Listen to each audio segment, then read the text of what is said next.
Bonjour madame, mademoiselle, monsieur. Nous sommes le vendredi 10 mai, il est 20 h.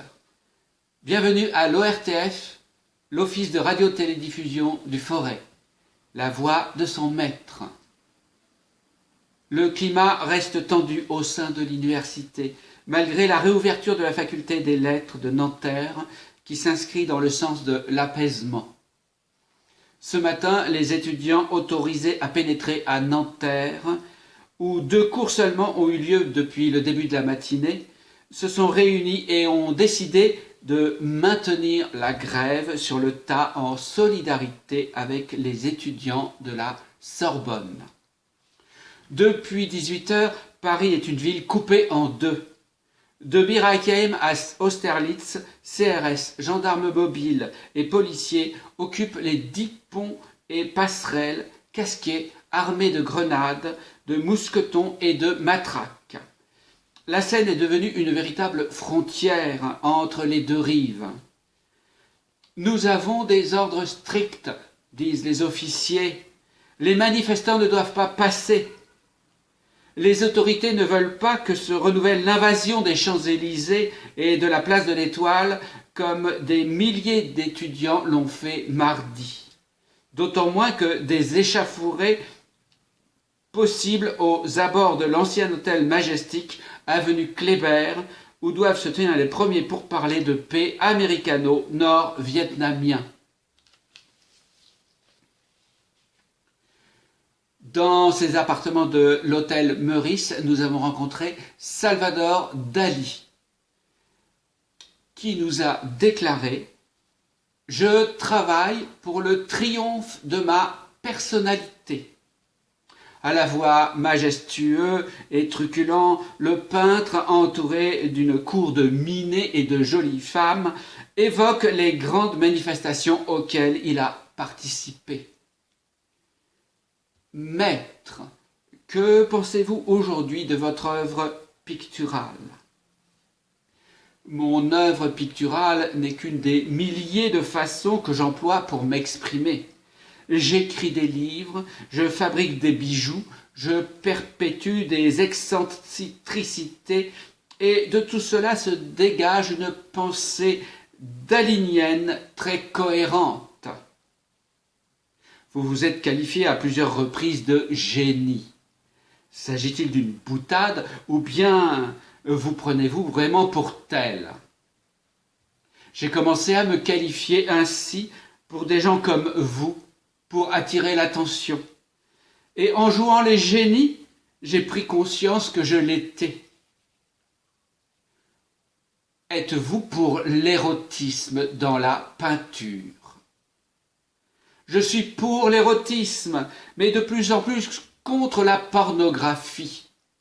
L'endroit le plus érotique de Paris est le musée Gustave Moreau.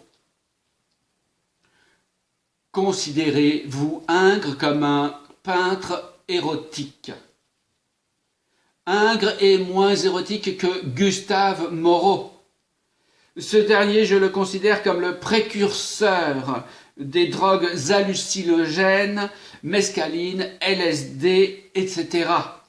La peinture d'Ingres se manifeste par un érotisme beaucoup plus contenu, plus académique. Le nouveau cinéma, Godard, Lelouch, évoque quoi pour vous? Je crois profondément en ces garçons. Mais il faut que la tendance cinématographique à venir aille davantage à la sublimation. C'est-à-dire qu'il faut tout baser sur la répétition de la même image, en filmant des sujets qui sont le matin encore inexistants et qui soudainement se présentent en cours de journée. On ira ainsi, au-delà de la spontanéité, vers une sorte de happening continu et basé viscéralement sur la vie de chaque individu. Que pensez-vous, maître de la télévision? Moyen d'expression nul. C'est un moyen de crétinisation totale des masses. Moi, je regarde la télévision à l'envers et je rajoute sur le tube un filtre spécial. Ce qui fait que je ne sais jamais s'il s'agit d'une partie de football, de la guerre du Vietnam ou d'une émission de variété. C'est alors une sorte de tapisserie extraordinaire sur laquelle je peux voir tout ce que je veux voir. C'est comme les taches d'humidité sur les murs que Léonard de Vinci recommandait de regarder instamment pour voir sortir et émerger des effigies de la pensée subconsciente. Êtes-vous pour la liberté sexuelle? Les libertés manquent de rigidité et de rigueur. Je suis pour les structures les plus rigides, comme celle de l'art militaire. La liberté conduit au néant spirituel, au manque d'esthétique, à l'informe. Croyez-vous au mouvement hippie? Beaucoup. C'est un phénomène qui prouve une fatigue du régime démocratique tel que nous le connaissons. C'est un mouvement à la base anarchique qui me plaît.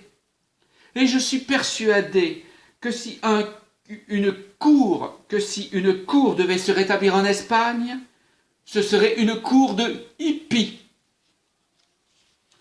On a souvent l'impression que Salvador Dali s'attache à soigner sa propre publicité. Partout où on le rencontre un photographe de presse, on est presque certain de le rencontrer. Il ne s'agit pas exactement de publicité. Je fais ma propagande électorale dans des soirées et des manifestations publiques. Cette propagande est essentielle, car je travaille pour le triomphe total de ma personnalité. Vous arrive-t-il de vous ennuyer? Jamais je m'ennuie, car j'ai l'habitude d'être en compagnie de Salvador Dali. Êtes-vous facilement bouleversé? Je pleure rarissimement.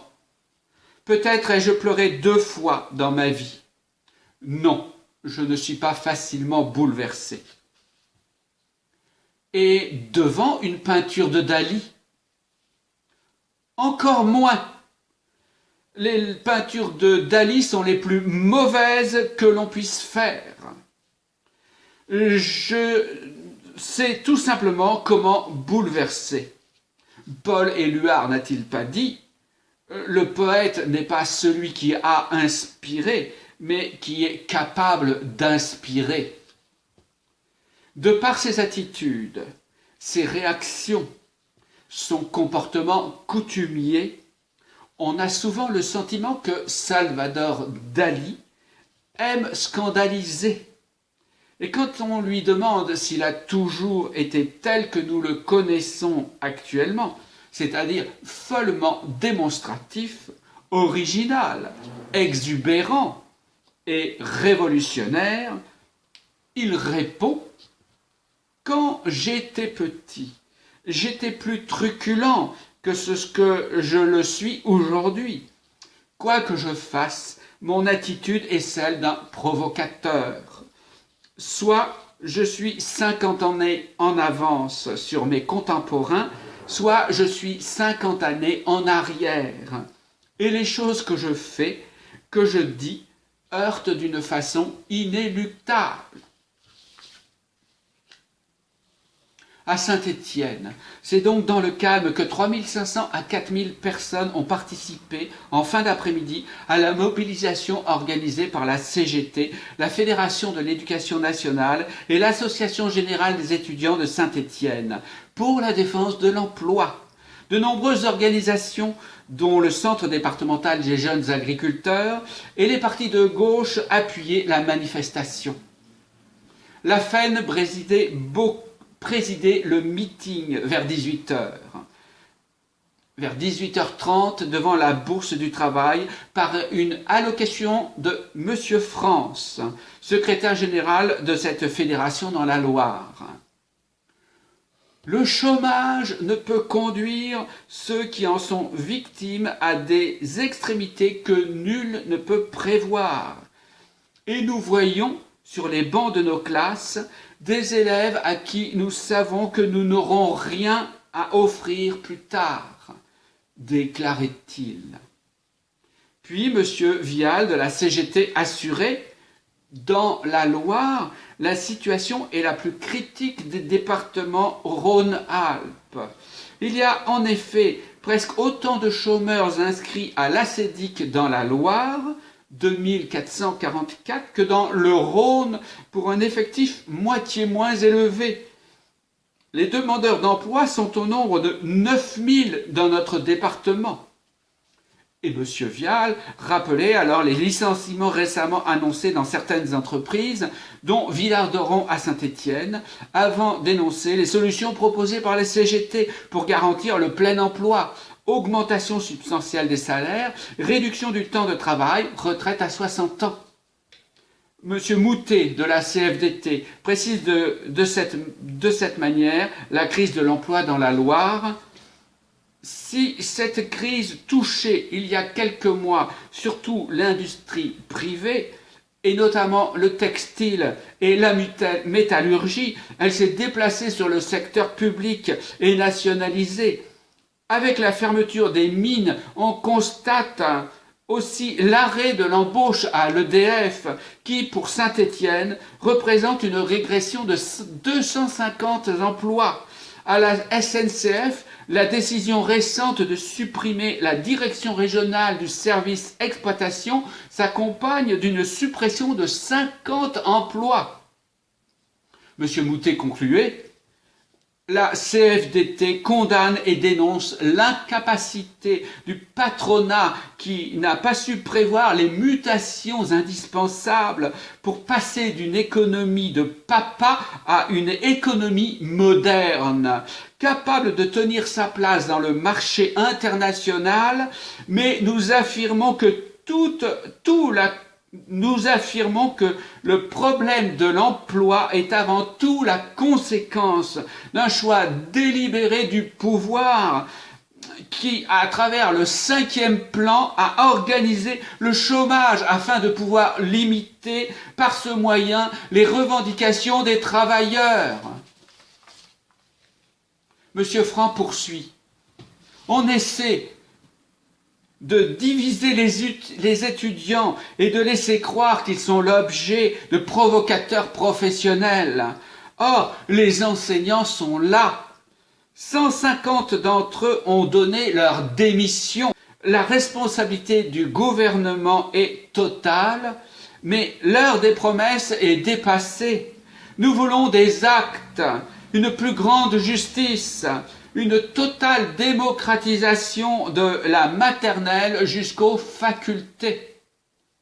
Les étudiants nous ont révélé ce qu'il fallait faire. Ils nous ont placés devant les problèmes d'une société nouvelle en gestation. D'un coup, ces jeunes ont redonné un sens aux mots politiques et dont ceux de ma génération conservaient un souvenir mélancolique. Ils ont retrouvé l'international, puisque dans des pays différents, ce sont des mouvements identiques qui se produisent. Nous sommes à la recherche d'un idéal nouveau, d'une morale nouvelle, au seuil d'une révolution extraordinaire. Les vieilles générations s'en trouvent ragaillardies. Camarades, les étudiants dans leur lutte ont sauvegardé des choses, sont aussi nos choses. Ils se sont battus autant pour eux que pour nous. La révolution technique qui est en marche pourrait bien libérer le travailleur pour donner naissance à l'homme. Le discours de M. Franc a été haché à diverses reprises par divers applaudissements. Mademoiselle Pinault s'était chargée de lire la résolution finale. Monsieur Franc annonça que pour la première fois, les élèves des classes préparatoires aux grandes écoles qui réclament le statut des étudiants étaient présents. Nous avons tous pris conscience des problèmes nouveaux à nous poser. Participation à l'élaboration d'une société nouvelle. C'est une aventure à vivre, une aventure exaltante. Camarades, préparez-vous à ces combats. Vive l'action ouvrière, vive l'action étudiante. La foule entonna l'Internationale avant de se disperser. Chez les étudiants, un communiqué de l'AGES nous donne les pourcentages suivants des grévistes étudiants. Droit, 70%. Sciences, 90%. Lettres, 100%. ENISE, 100%. IUT, 100%. TSUP en grève. Le CREPS du Mont en grève également. Toute la journée des discussions ont eu lieu entre les professeurs et les représentants de l'AGES sur la nécessité de continuer l'action et sur les formes à lui donner. Bonsoir.